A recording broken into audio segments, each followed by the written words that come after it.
flank! Take it off! Alright! On foot! Look right!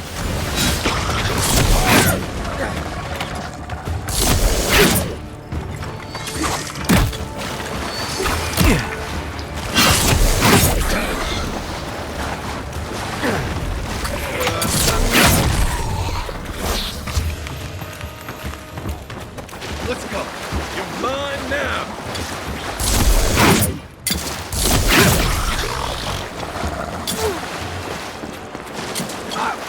That's one for us.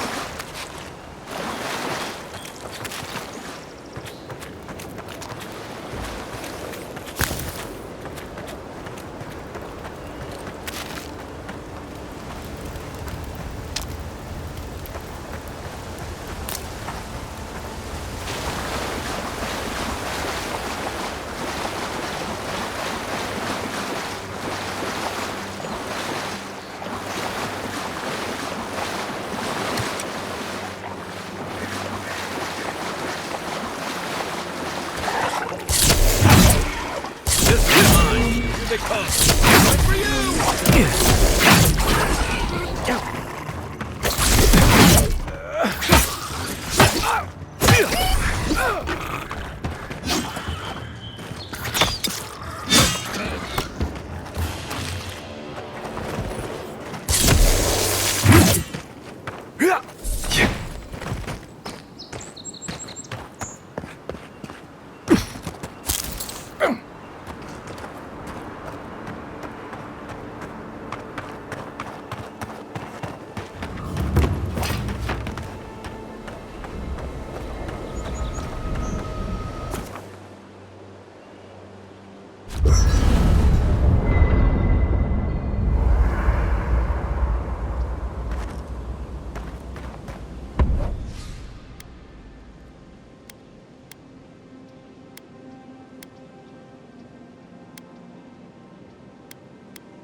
You should keep an eye on them.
and scrape on it. You don't want it to get infected. It barely even counts as a scrape. That's the worst kind of flesh wounds. Lots of open skin contact. Snap flies like the peeled skin. Fog mites love the blood.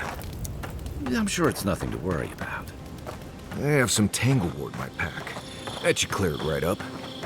Okay, if you insist. You can thank me later. That's what I'm here for. No offense, but you leave a pretty wide trail, Envoy.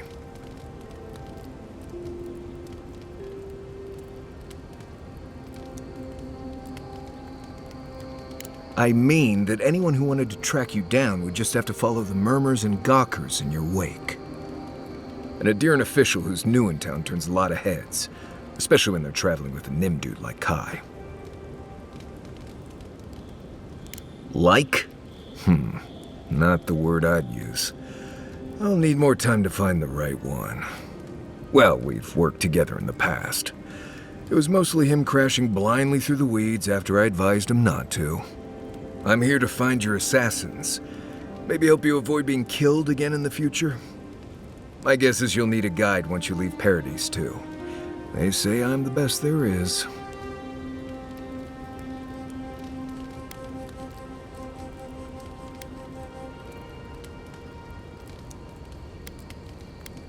The wilds here are dangerous even in the best of times, which these most certainly are not. Not to mention there are parts of the island you can't get to without me. Not that you'd want to go there anyway. Anyway, enough chat. I'm sure you have things to do.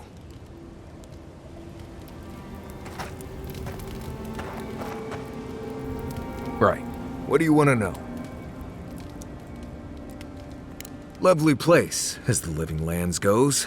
I advise most people to stay around here if they're looking to settle.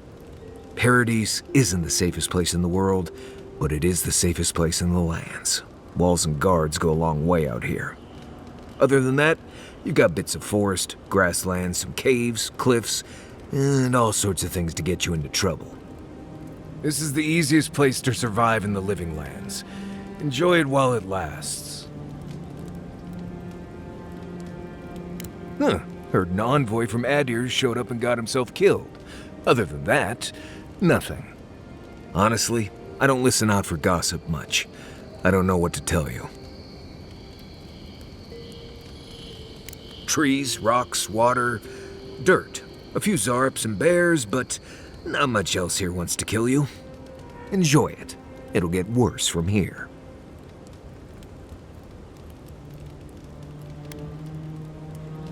Let's see. Normally you look for some shelter first. Cut down a few small trees, gather moss to keep the wind out. Nothing too elaborate. With so little tree cover, you want to keep moving. The reeds near the coast make great fibers for rope, so you can lash branches together and make a decent roof. Of course, we're always moving, so we just make a quick camp and carry on. So you don't have to worry about all that. Right. Good talk. Listen, I wanted to talk to you about Juliana. I know you're not asking my opinion, but for what it's worth, I appreciate you understanding her situation.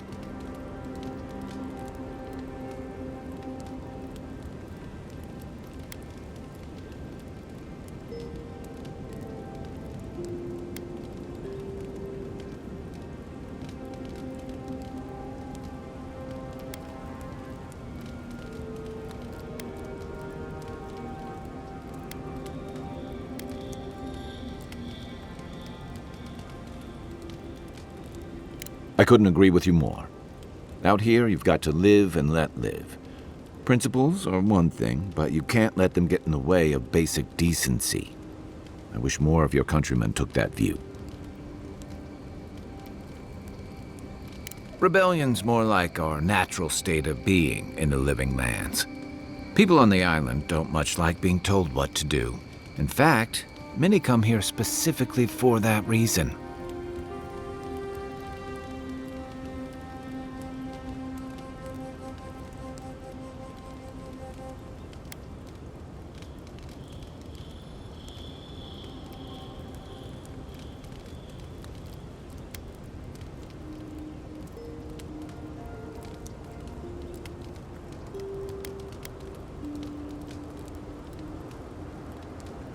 And the Stilgarode. Ludwine and her paladins have been busy in the hinterlands. It's all rumor and speculation, but I don't think they're making your cause any friends. I don't like to gossip. Since when? Okay, I like fun gossip. They say she's hunting down so-called agitators, flattening entire settlements that stand in her way. Of course, all the news reaching Paradis is jumbled together. Stories about the Dream Scourge, the Stilgarode, and the weird happenings that are almost commonplace around here. So it's hard to say what's true.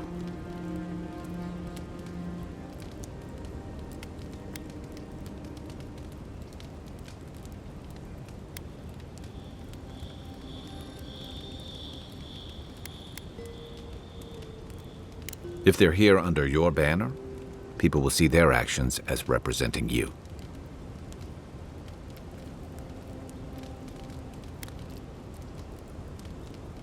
I think you're right. I don't know that these rebels are all that organized yet. But where there's foam, there's rocks, as the saying goes.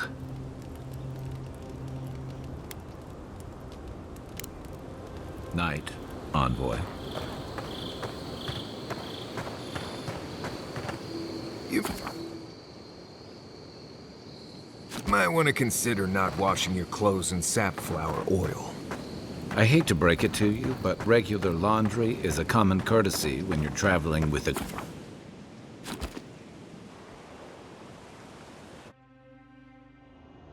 The wood echoes, strangled suffering. We knew this creature. The Aedyr hums beneath the moon. The bear, the rot in the heart. Did its beauty sing to you?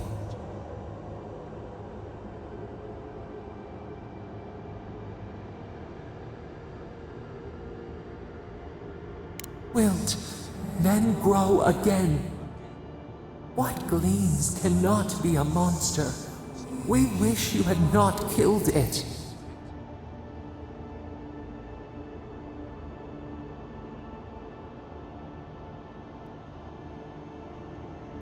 Violets and the stars. We wish for both.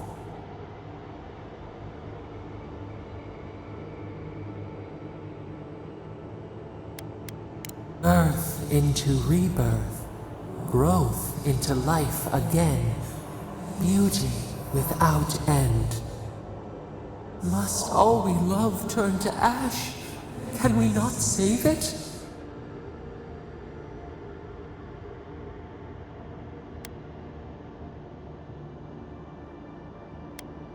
Mercy like a knife. It hunts all of us. God, mortal, beauty. Sleep now. We ponder.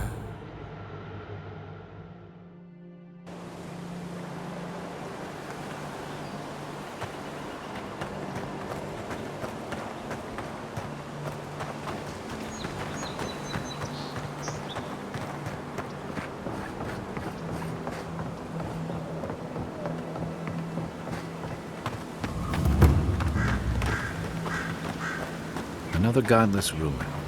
Your countrymen turned that one into a shrine to Wodika.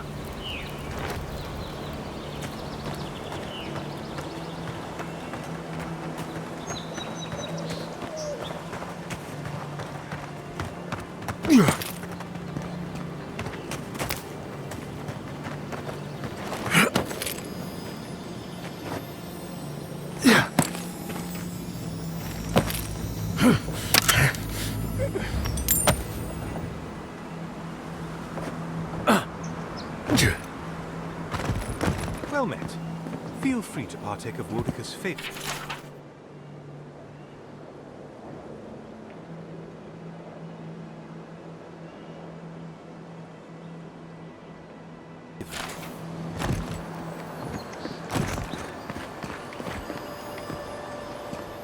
Welcome. Please stay a while. May the Burned Queen watch over you. You had me at welcome, and Lost me at Burned Queen. Pray, she never hears you.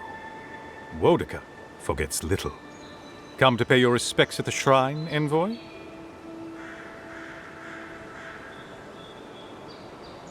Only that the Living Lands has no idea how to honor Wodeka with proper respect. Just look at the state of this shrine. At ease, soldier. You Aedyran sure do take these things seriously. One cannot take the sacred for granted. One of Wodeka's own totems sits at this shrine, a true rarity. Totems like these are relics from a bygone era. There are legends about how the gods imbued them with their own essence. Can you imagine holding something like this in your hands? Alas, this one is a fragment of what it once was. What I would give to see what power it held.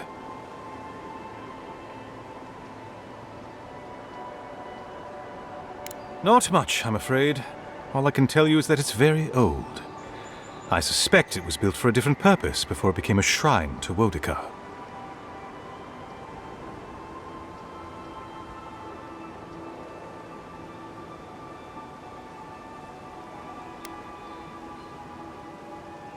Wodeka's wisdom will prevail. She'll reveal the way forward. Painstakingly. We don't have the right materials to rebuild the shrine, so we have to make do. Nice work. It even smells better here. I've asked for more supplies. Hopefully the quartermaster won't be foolish enough to refuse. The Burned Queen deserves everything from us. The sky, and the land, and the heads of her enemies. The others betrayed her. They cast the Queen out. But it doesn't matter. She will prevail in the end. Fuck Margaret for burning her. Fuck Abidon for building the machines that powered Margaret's treachery. I have more patience for the two gods of death, Berith and Rimagand. I merely tolerate Wal and Scan. And I'm profoundly uninterested in Eothas. Apologies. I suppose I have strong opinions on the gods. Particularly those that cross the Burned Queen.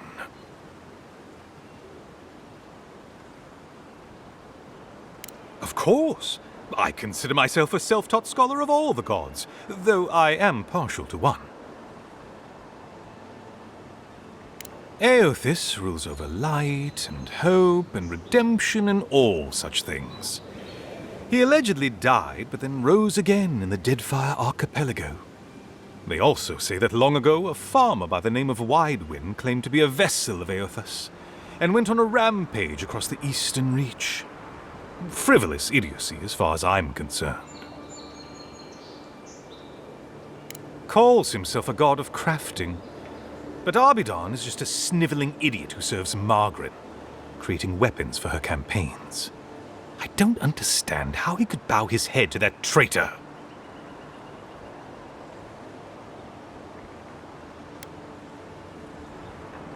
Ah, you'd think so. Berith is the one who determines who lives and dies, ruling over the paths that the dead walk to their next lives. But Rimagand rules over the act of death itself. He is famine, and he is loss, bad luck on a winter road. Very different aspects of the same universal end.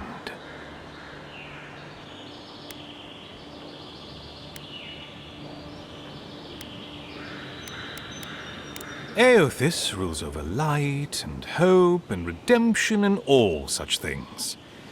He allegedly died, but then rose again in the Deadfire Archipelago. They also say that long ago, a farmer by the name of Widewind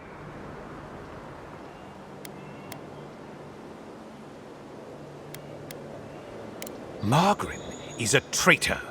Instead of bowing her head, Margaret burned Wodeka. Yet her followers claim she's not a god of battle lust, that she instead embodies military excellence and discipline. Ha! If she were either of such things, the act of worshipping her wouldn't be so persecuted in Rayed Ceres.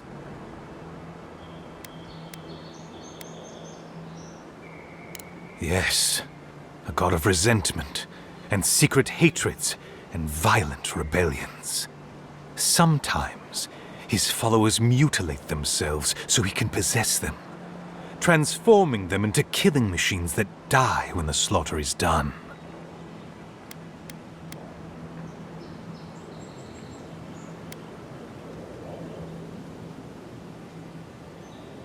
I'm not surprised. Wal is the god of secrets and revelations. Their worshippers have probably rambled incoherently at you about one thing or another at some point. It's tiresome.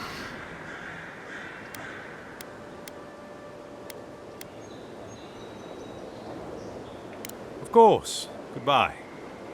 Wait! You have an important mission, envoy.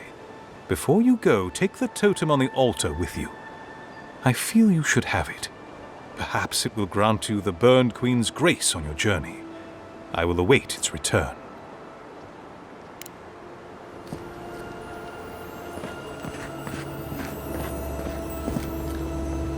Looks like this thing's missing a few pieces. You people probably want to take it back to camp and study it, yeah?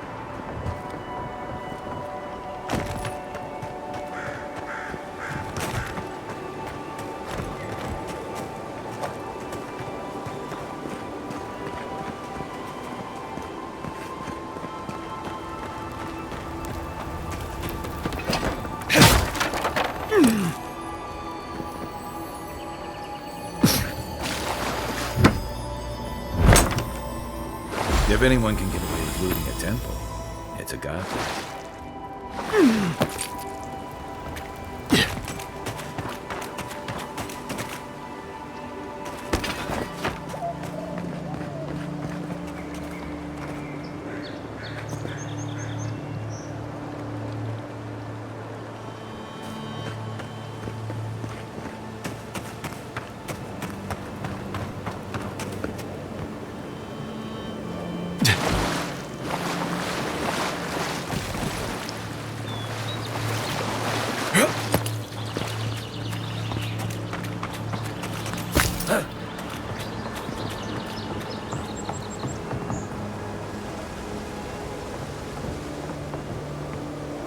Yeah.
So-called godless people disappeared centuries ago, but left plenty of ruins to remember them by.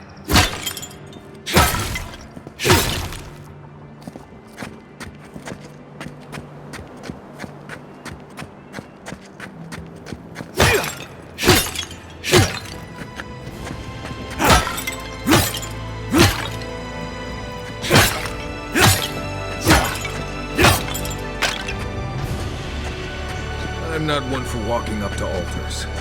Maybe leave this one alone.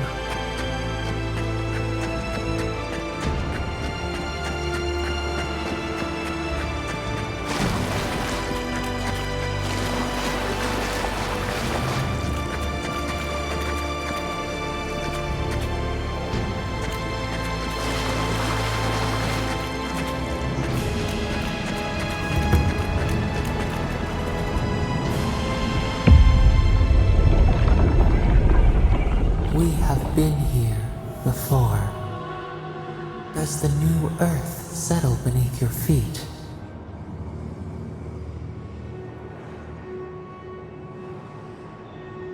Dried blood on a blade, a relic of a battle fought and lost, a way of life transplanted.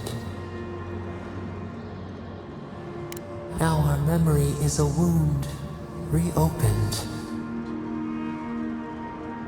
For generations, the Akita wandered the land, seeds in the wind.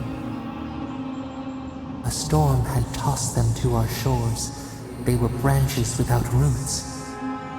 Then you, Kishimal, were born with our face. Our flowers bloomed in your hair. Your people saw a sign of greatness.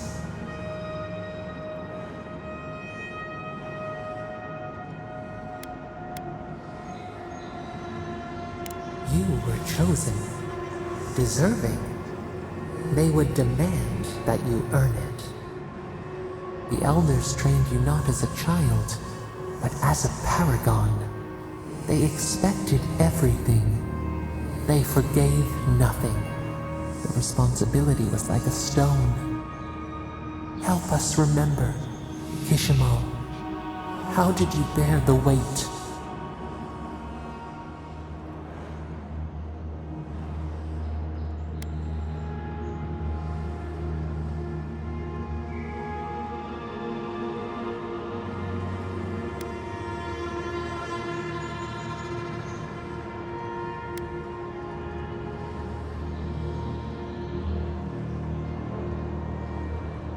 Your resolve filled your people with trepidation and respect.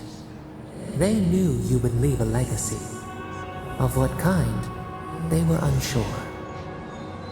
When you came of age, turmoil stirred. Lightning split the bark. Some tired of their exile. They wanted to return to their ancestral lands.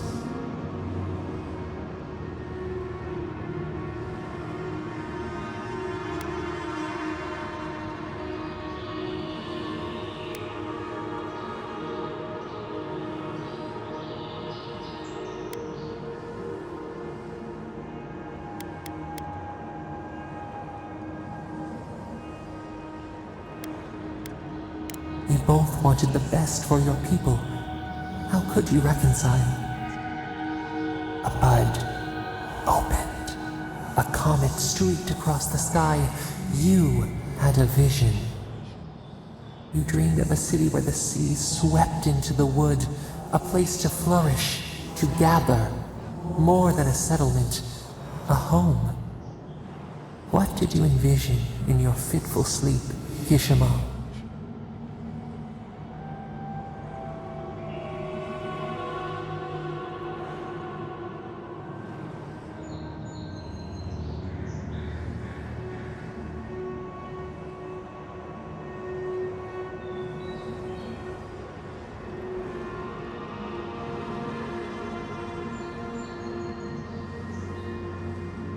The Akita could not remain isolated if they were to thrive.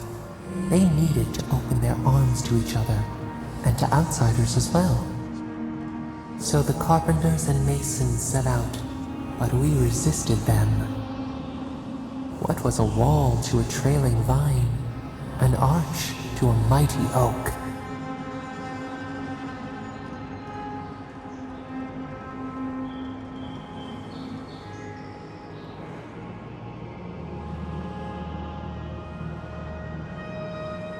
The Akita's fate hung by spider silk. You knew you must adapt. Months became years, and the people stood in awe of what they built. It eclipsed the lands of their ancestors. Its spires challenged the clouds. How did you feel as you gazed upon your masterwork?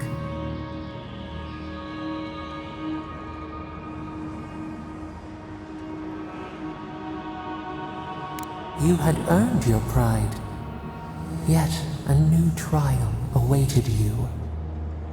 The people reasoned that the one who had built the city should lead it. A chorus of their voices joined in one, when other wait. Some claimed that this was the destiny your birth foretold. Tell us, Kishimo, how did you lead?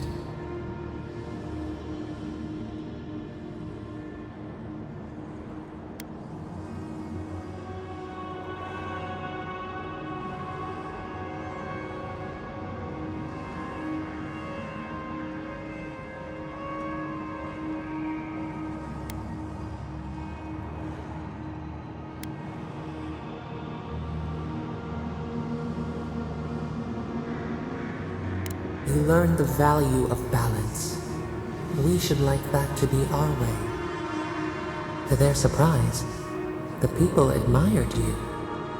You upheld the old ways, but questioned them when they no longer served the greater good.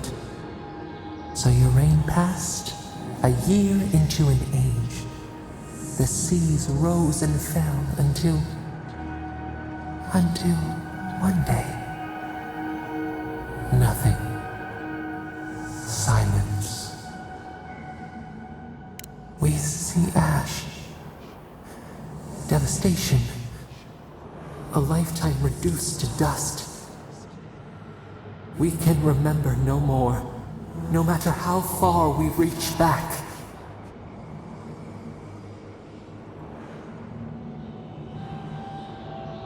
It is fruitless. A void. A tremor in the Adra. Perhaps it should not be known. Yet one shape shines through the canopy of our memory. A face amid the rubble. You, Kishimo. What became of you?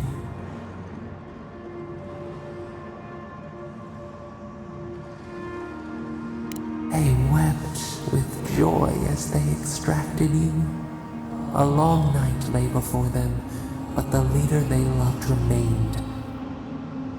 As the earth settled, we felt their hope in the darkness, and we learned. We twine together. We reach for the sky. We grow. We grow. We grow.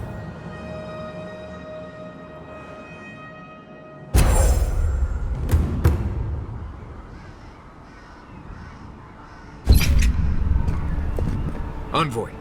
Oh, gods. Thought maybe we lost you for a minute there. You are here, right?